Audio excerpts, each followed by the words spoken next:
oui. Au premier rang, il y a des gens qui applaudissent tout le temps. Je suis très ému.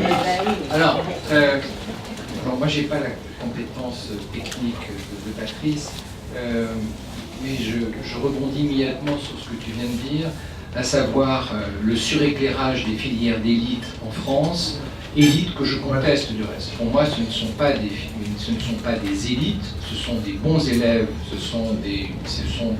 c'est une élite qui est purement scolaire et dont on ne retrouve pas l'équivalent dans les pays étrangers sur lesquels j'ai pu travailler, dans lesquels j'ai travaillé. Ça ne se retrouve pas en Allemagne, ça ne se retrouve pas en Suisse, ça se retrouve de manière très différente en Grande-Bretagne, au Canada, aux États-Unis. Cette notion d'élite dont on nous rabat les oreilles tous les jours dans la presse. Je lisais une chose épouvantable dans Le Point avant-hier, qui était la DRH de l'école des mines. On lui donne 4 pages avec cette phrase que j'ai notée, qui est pour moi quand même une monstruosité. Mon but est qu'à la fin des 3 ans de scolarité dans le corps, un élève puisse, après 8 jours passés dans une entreprise, avoir un avis totalement pertinent sur ce qui fonctionne ou pas. Faut-il changer le directeur, faire de la recherche, revoir les relations avec les syndicats, délocaliser la production, améliorer la qualité. Pour moi, alors, il y a eu 4 pages dans Le Point. Dans Challenge, il y a 1 mois, il y avait également 3 pages là-dessus. Dans l'Observateur, il y avait 4 pages sur l'école des mines.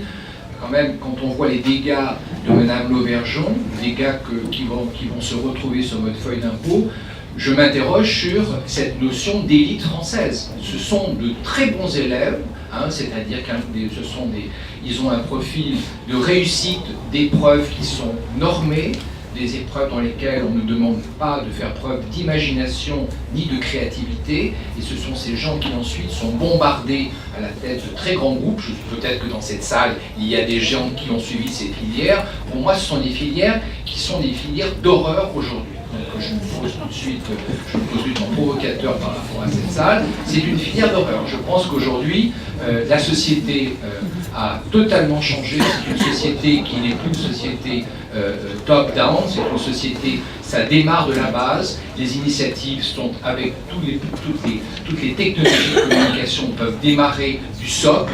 On voit comment ça fonctionne en entreprise en Allemagne, on voit comment ça fonctionne en entreprise en Autriche ou en Suisse, qui sont supposés être des pays où il y a de l'innovation, il y a de la compétitivité, il y a une capacité des PME à s'exporter sur le plan international et à avoir de gigantesques parts de marché sur des territoires qui sont extrêmement complexes d'accès.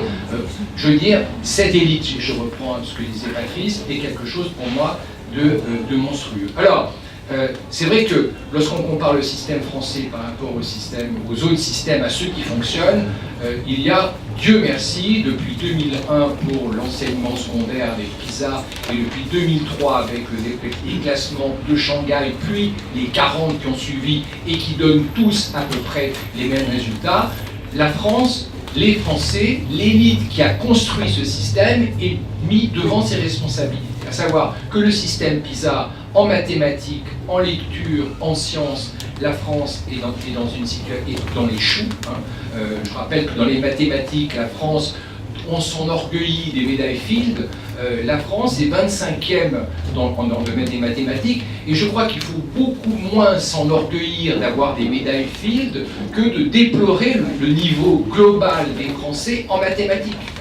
C'est un niveau qui est très mauvais, c'est un niveau qui est très mauvais en sciences, c'est un niveau qui est très mauvais en lecture. Et aujourd'hui, ce ne sont pas simplement des propos de syndicalistes qui réclament des moyens supplémentaires pour pouvoir faire en sorte que leurs élèves atteignent un niveau qui va. C'est un benchmarking, c'est-à-dire des comparaisons internationales qui amènent à ces constats qui sont d'une brutalité terrible, de même que dans mon secteur qui est l'enseignement supérieur, en 2003, la découverte qu'aucun établissement français ne figurait dans le top des 100 premiers établissements internationaux, ce premier classement était d'une pertinence et d'une justesse absolue. Absolue. Et l'ensemble des classemement qui ont suivi, depuis le Times Higher Education et tous les autres, mais je vous passerai là-dessus, n'ont fait que répéter ce déclassement français qui est lié à la fabrication d'une élite, je mets vraiment des guillemets, je ne peux pas dire parce que j'ai une main qui tient le micro, c'est une élite qui est une élite, donc je répète, qui est une élite qui est totalement clonée. Vous êtes ravis à Dati, je crois.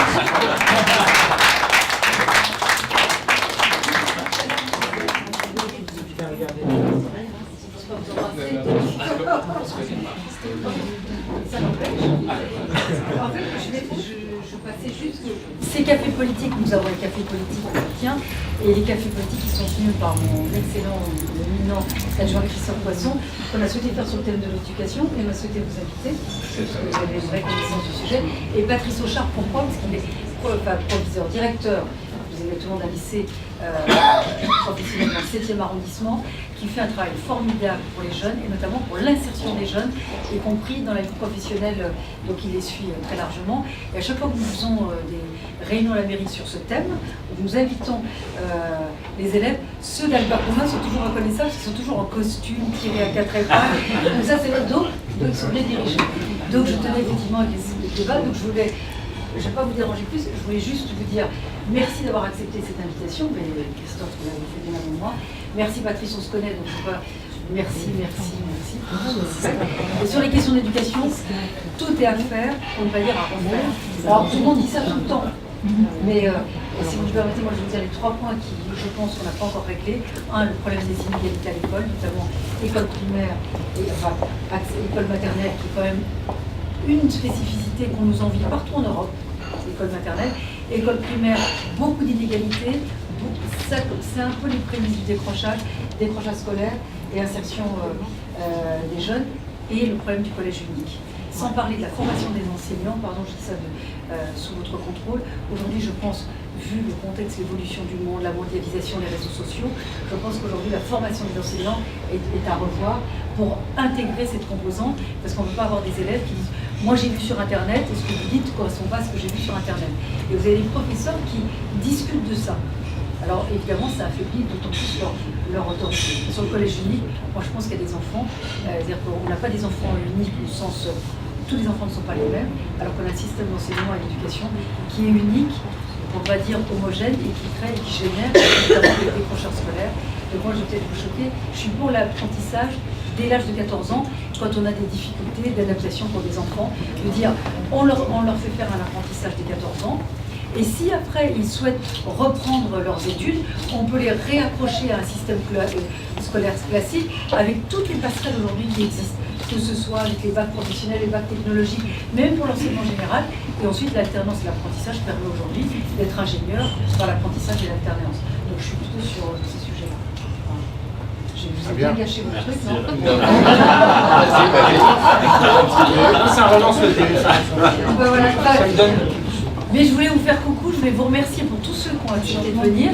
En plus, il fait beau. Et ceux qu'on a retrouvés tout à l'heure, parce que tout l'après-midi, ça a été les festivités aujourd'hui à la mairie du 7e. Là, on vient de ranger, je vois, on arrive ensemble quasiment, autant vous ramener vos enfants, parce qu'on a fait les chasses aux œufs, animations, ateliers, pour les enfants, pour les personnes âgées, pour tout le monde. Donc on a un peu rangé la maison. Vous êtes toutes sorties. Voilà. Donc merci d'être là et d'avoir accepté cette invitation. Merci, c'est le bon départ. Et en ayant comme représentants de la population du peuple des gens qui sortent d'HEC, qui sortent de l'ENA, qui sortent du corps des mines, qui sortent de l'ESSEC. Je veux dire, je ne dis pas qu'il faut les chasser, je dis simplement qu'il faut qu'il y ait là aussi une diversité. Lorsque vous regardez le Conseil fédéral en Suisse, vous avez 7 conseillers fédéraux, ce sont les 7 membres de l'exécutif suisse, il y en a 3 qui sont sortis de l'apprentissage. C'est-à-dire, lorsque ces gens vous disent que l'apprentissage est une voie d'excellence, ces gens ne mentent pas à leur public. Ils ne mentent pas à leur public, puisque eux-mêmes sont sortis de cette filière. Donc, aussi longtemps qu'il n'y aura pas de diversité dans la représentation politique, diversité pas simplement au niveau des genres, diversité au niveau du recrutement par les filières. Je pense que les Français ne seront pas dupes et les familles françaises continueront de penser que lorsqu'à la fin de la troisième, on oriente leur enfant vers l'apprentissage, c'est parce qu'on oriente leur enfant vers une filière poubelle et non pas vers quelque chose qui pourrait être une filière d'excellence, comme elle est en Allemagne, et c'est quand même une économie qui fonctionne un tout petit peu mieux que la nôtre, comme elle est en Suisse, c'est une économie qui fonctionne beaucoup mieux que la nôtre. Ça veut dire que là aussi, il faut s'inspirer de ce qui se passe à l'étranger et pas simplement aussi regarder ce qui se passe à l'étranger. Il faut surtout aujourd'hui regarder ce qui se passe à l'étranger, voir comment ça fonctionne, pourquoi ça fonctionne bien, et apprendre aux Français à avoir une certaine humilité et se dire que le monde entier ne nous envie pas, ne nous envie plus, et que nous avons, nous, énormément de choses à apprendre de ce qui fonctionne hors de nos frontières. Merci. Merci beaucoup, François. Vous pouvez applaudir.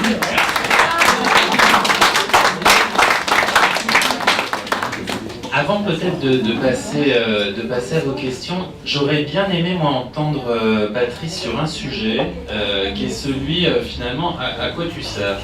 À quoi ça sert aujourd'hui un chef d'établissement et à quoi ça devrait servir? Ah, oui. C'est la comparaison qu'on prend toujours, c'est celle du chef d'orchestre. À quoi ça sert un chef d'orchestre? C'est aussi simple que ça. Et à quoi ça sert un chef d'établissement? C'est-à-dire que la machine, elle peut fonctionner sans chef d'établissement, mais on n'aura pas les mêmes résultats s'il y a un chef d'établissement ou pas. Et je profite de la question pour rebondir sur quelque chose de tout à fait fondamental par rapport à la question du chef d'établissement. Aujourd'hui, en France, on a un système de l'éducation nationale, donc des établissements publics, et on nous dit que c'est le système unique.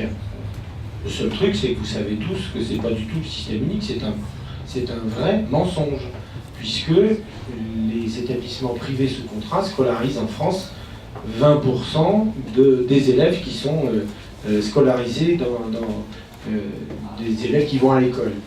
Et donc ça veut dire que légalement, puisque c'est la loi Debré de 1959, qui fait que ces établissements existent et sont financés par des subventions, du forfait d'externat de l'État et des collectivités territoriales, puis les enseignants sont payés par l'éducation nationale. Donc ça veut bien dire que les établissements sous contrat, quel que soit le secteur, enseignement général, enseignement professionnel et technologique, enseignement agricole, tout le monde est logé à la même enseigne. Il y a bien l'enseignement public et l'enseignement privé sous contrat. Et la différence est énorme, puisque tout à l'heure, je ne sais plus qui faisait la distinction entre proviseur et directeur. La différence énorme, c'est que justement, en ce moment, nous, les directeurs d'établissements privés, nous avons une autonomie de gestion et une autonomie dans la responsabilité de l'établissement pleine et entière. Sur le plan de la gestion, sur le plan pédagogique, sur le plan, même y compris dans les établissements catholiques, sur les questions pastorales, sur le plan éducatif, etc. Et donc, nous avons un poids réel sur l'ensemble de la gestion d'établissement. Ce qui fait que nous pouvons ramener, j'allais dire, inverser la pyramide, puisque vous savez bien qu'en France, on reste encore très fortement jacobin et que quand il s'agit de prendre une décision sur le terrain, on ne la prend pas sur le terrain, on fait remonter la question à je ne sais combien d'échelons pour savoir enfin quelle va être la réponse, puis après ça redescend. Sur le plan pédagogique, c'est une catastrophe. C'est une catastrophe. Pour une raison toute simple, c'est que l'enseignant, le face-à-face pédagogique, l'enseignant quand il est dans sa classe, il a besoin de mener des projets, il a besoin d'avoir des réponses qui soient des réponses immédiates. Et quand il faut qu'il fasse un dossier en 3 exemplaires qui va remonter au proviseur, qui va lui le remonter à l'inspection d'académie, qui va le remonter au rectorat avant d'avoir la réponse et l'autorisation. Alors en plus, en ce moment avec Vigipirate, je ne vous raconte pas. Quand il y a eu Vigipirate rouge qui est arrivé, ça a été terrible. Les messages, on avait des messages, des contre-messages toutes les 5 minutes. Ce qui fait que moi, au lycée, ça a été simple. J'ai dit, attendez, au lycée, ça va se passer comme ça, c'est moi qui décide. De toute façon, c'est moi qui suis responsable, c'est moi qui décide. Dans le lycée, ça va se passer comme ça. Et ça s'est très bien passé. Donc il faut impérativement aller dans le sens de l'autonomie des établissements, donner de l'autonomie aux établissements, et on peut tout à fait le faire dans l'enseignement public, puisque tout a été mis en place avec la RGPP et avec la régulation et la gestion des politiques publiques, qui fait que chaque année, le recteur va signer un contrat d'objectifs et de moyens avec son ministre, et donc le recteur va ensuite signer un contrat d'objectifs et de moyens avec chaque chef d'établissement. Donc il est tout à fait possible de renverser le système, c'est-à-dire de faire en sorte que le système décisionnel descende au plus bas.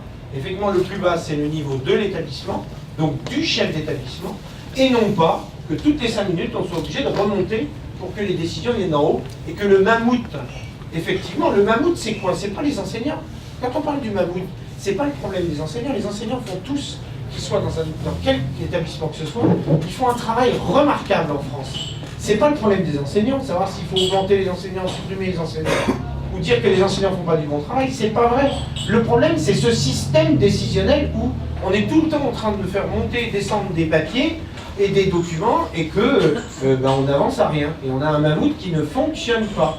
Alors qu'aujourd'hui, dans toutes les entreprises, on sait gérer, et même dans les collectivités territoriales, puisqu'il y a beaucoup de choses dans les collectivités territoriales qui ont été décentralisées, et où on a une véritable gestion des ressources humaines, qui soit une gestion des ressources humaines qui tienne compte de la subsidiarité, c'est-à-dire du fait qu'à un échelon plus bas, on est capable de prendre les décisions sans que tout remonte au ministre, pour que le ministre prenne la décision.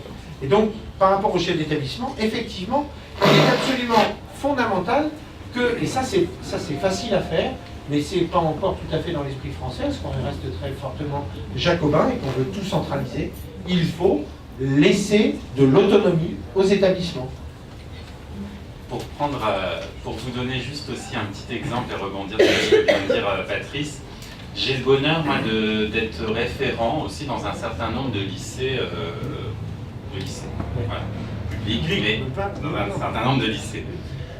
Là, ce que dit Patrice, finalement, le symbole de tout ça, c'est son projet pédagogique qu'il écrit minutieusement, quand je dis minutieusement, les mots sont choisis, pour son lycée, et qu'il propose, enfin qu'il orchestre tout au long de l'année avec son équipe pédagogique. Son projet pédagogique, c'est quoi, 4 pages, 5 pages 4 pages, concises, voilà, analyse, voilà ce qui doit être fait. Bon, voilà, quelque chose de construit comme on apprend dans les bonnes écoles. Dans les grandes écoles. Alors, dans ce que j'ai connu, et vraiment ça sort pas d'ici, hein, je compte sur vous, c'était une réunion de 3 heures, où alors, pendant la première heure, on parlait est-ce qu'on devait ou pas interdire les portables aux élèves au sein de l'établissement. Ok. Oui, alors oui là, non là, bon, voilà, 1 heure. Et alors après 2 heures sur un projet pédagogique, qui en gros c'était, vous vous souvenez des universalistes, là, ça c'était avant, comme on dit dans la pub, voilà. Ça faisait, allez, 150 pages, et en gros, je vous dis ce dont il s'agissait, c'était de se dire, oui, le projet pédagogique de cet établissement, c'est d'abord de constater qu'on est passé dans l'ère Internet, et que du coup, il fallait qu'on prépare les enfants, enfin les élèves, les étudiants, à cette ère Internet, parce qu'elle serait partie prenante de leur avenir. Bon, et donc, conclusion, il fallait équiper les salles de classe d'écran. Voilà. Donc 150 pages pour... Alors déjà, bon, on peut quand même potentiellement remettre en cause ce que je viens de vous dire là, mais voilà, dans 150 pages, ce qui était expliqué. C'est déplorable. Enfin, je veux dire, est-ce que là, on peut faire rêver un enfant? Est-ce que déjà ça part des besoins de l'enfant? Est-ce que l'équipe pédagogique est inclue là-dedans? Enfin, c'est déplorable. C'est-à-dire qu'il y a les projets pédagogiques qui doivent, par nature, transformer nos enfants en enfants de valeur, si je puis dire, hein, si on résume. En gros, voilà, c'est l'équipement de salles. Je vais faire moins plaisir.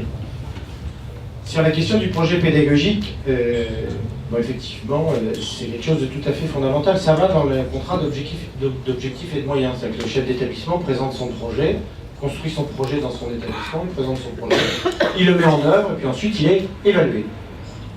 La confiance n'exclut pas le contrôle, donc automatiquement, les instances supérieures doivent contrôler, en termes à la fin de chaque exercice, donc à la fin de chaque année, si les objectifs sont atteints.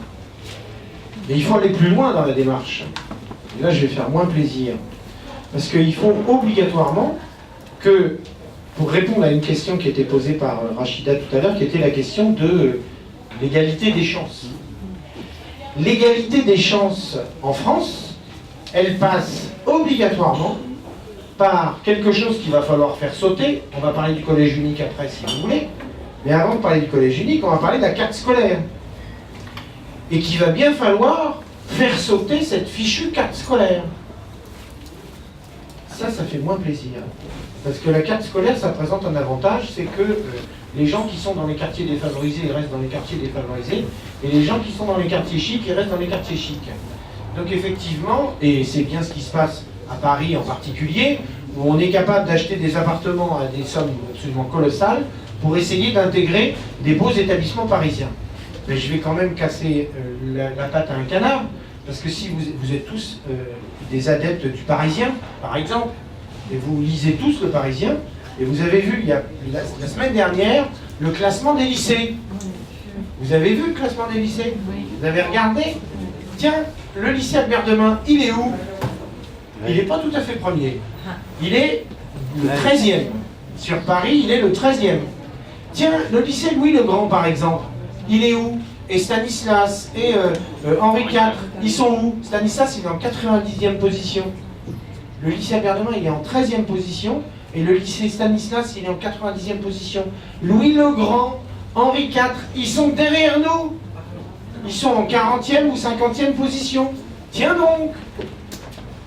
Et pourtant, on a payé cher l'appartement dans une ville pour essayer de mettre nos enfants dans ces beaux établissements. Et bien, dans le classement du Parisien, ça aurait coûté moins cher de venir au lycée Albert Demain. Ça coûtait moins cher et parce que là, il n'y a pas de carte scolaire. Tiens donc, il y a quand même un truc. Le truc, c'est tout simplement que ils ont regardé non pas les résultats, ce qu'on disait tout à l'heure, non pas les résultats, mais la plus-value de l'établissement. Ce que véritablement l'établissement apporte en termes de plus-value. Et c'est bien pour ça qu'il faut faire sauter la carte scolaire. Parce qu'il faut s'intéresser à l'évaluation des établissements, mais une vraie évaluation des établissements. Donc il faut que les établissements aient leur autonomie. Et la carte scolaire, il faut qu'elle s'organise naturellement, j'allais dire, complètement en dehors d'une autorité administrative. Il n'y a pas besoin d'avoir une autorité administrative qui décide que tel ou tel jeune doit aller dans tel ou tel établissement. Et sachez, je vais vous amuser encore, sachez qu'en France, ça existe déjà. Tout l'enseignement technique et professionnel, il n'y a aucune carte scolaire. On va dans un lycée public, privé, public ou privé sous contrat, suivant le choix des familles. Il n'y a pas besoin de carte scolaire. Et là encore, on nous rabâche les oreilles avec la carte scolaire pour des questions que je vous laisse imaginer, mais en tout cas des questions idéologiques, des questions dogmatiques, mais pas du tout des questions pragmatiques. Et de façon pragmatique, on peut tout à fait faire sauter la carte scolaire et faire en sorte que les gens choisissent leur établissement. Et puis au fait, on aime bien quand même en France la liberté et la liberté de choix, et on n'aime pas qu'on nous impose des choses. Ce serait quand même peut-être bien qu'on puisse véritablement choisir. Eh bien, si on veut une véritable égalité des chances pour nos enfants, et les enfants, les Français, je veux dire, il faut effectivement supprimer ce carcan-là. Voilà, quand je dis ça, je parle pas pour ma paroisse, mais c'est pas grave.